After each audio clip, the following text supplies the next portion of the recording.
क्या आपको मालूम है कि भगवान राम पहली बार हनुमान जी से कहाँ मिले थे और वो कौन सी जगह है जहाँ वानरों की राजधानी हुआ करती थी? हाँ, ये वही जगह है जिसे हम दंडकारण्य कहते हैं। यही वो जगह थी जहाँ की एक खूबसूरत पहाड़ी अंजनी पर्वत पर हनुमान जी का जन्म भी हुआ था। वो जगह जहाँ दक्षिण भारत की पवित्र नदी तुंगभद्रा यानी पंपा पहाड़ियों के बीच से बल खाते हुए पूरे इलाके को खूबसूरत धरती में बदल देती है। यहाँ अलौकिक पहाड़ियाँ हैं, दूर तक फैले हुए धान के खेत, केले के बाग और जिधर देखो उधर नारियल के पेड़ों का झुंड। यहाँ आने पर हवा मोहक अंदाज में आपके कानों में एक अलग संगीत घोलती है। इसे किष्किंधा कहते हैं, जो कर्नाटक के बेल्लारी जिले में है, जिसके पड़ोस में एक और दर्शन स्थल हम्पी है। किष्किंधा के पूरे रास्ते में आपको पहाड़ियाँ दिखती है, हरे भरे खेत और नारियल से लदे वृक्ष। इस इलाके की ग्रेफाइट चट्टानें भी ऐसी विशेष है कि पूरे भारत में इनकी मांग है। किष्किंधा की चर्चा काफी विस्तार से वाल्मीकि रामायण में की गई है। सीता जी की तलाश में जब राम इस इलाके में पहुंचे तो बरसात की ऋतु शुरू हो चुकी थी। अब कोई चारा नहीं था कि राम और लक्ष्मण इसी दंडकारण्य में समय बिताएं। दंडकारण्य में ही उन्होंने एक गुफा में शरण ली। फिर कुछ महीने एक मंदिर में रुके। यही उनकी मुलाकात दंडकारण्य में हनुमान से हुई। प्राचीन भारत में सुग्रीव और बाली जैसे ताकतवर वानरों की नगरी हुआ करती थी। आज भी यहाँ बड़ी संख्या में वानर दिखते हैं। इस तरह के वानर लाल मुंह वाले और काले मुंह वाले दोनों होते हैं। यहाँ के वानरों और बासिंदों के बीच अजीब दोस्ती भी देखने को मिलती है।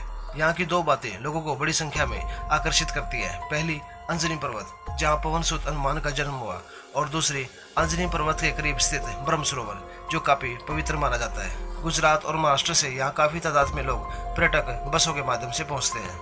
अंजनी पर्वत एक ऊंचा पहाड़ है। यही हनुमान जी की जन्मस्थली है। पहाड़ के ऊपर हनुमान जी का एक मंदिर है जहाँ अखंड पूजा चलती रहती है। लगातार हनुमान चालीसा पढ़ी जाती रहती है। ये मत सोचिए कि इस मंदिर तक पहुंचना आसान है, शायद ही ये मुश्किल ही है। इस मंदिर में आकर हनुमान जी के दर्शनों को और खास बनाती है। इसके लिए 500 से अधिक सीढ़ियाँ चढ़नी होती है। ये आसान तो कतई नहीं है। सीढ़ियाँ चढ़ने के दौरान आप पाते हैं कि कई जगहों पर ये सीढ़ियाँ पहाड़ियों को काट कर बनाई गई है, तो कई जगह पहाड़ की गुफाओं के बीच से गुजरती है। सीढ़ियों के साथ ऊपर चढ़ने के दौरान कई बार ऐसी चट्टानें भी मिलती है जिनके बीच से प्रकृति की खूबसूरती का कैनवस दिखता है। ऊपर पहुंचने पर हनुमान मंदिर में दर्शन के दौरान आप एक अलग आनंद से भर उठेंगे।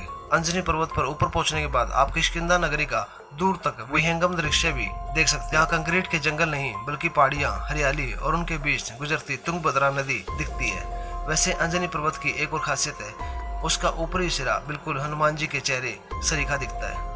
बाली जिस गुफा में रहता था वो गुफा भी आकर्षण का केंद्र होती है। ये अंधेरी लेकिन काफी लंबी चौड़ी गुफा है जहाँ एक साथ कई लोग अंदर जा सकते हैं। इसी गुफा से ललकार कर राम ने बाली को निकाला था जब उनके हाथों बाली की मृत्यु हो गई थी और सुग्रीव को राजपाट सौंपा गया था। भगवान राम के युग यानी त्रेता युग में किष्किंधा दंडक वन का एक भाग होता था जो विंध्याचल से आरंभ होता था और दक्षिण भारत के समुद्री क्षेत्रों तक पहुँचता था। भगवान राम को जब वनवास मिला तो लक्ष्मण और पत्नी सीता के साथ उन्होंने इसी दंडक वन में प्रवेश किया। यहाँ से रावण ने सीता का अपहरण कर लिया था।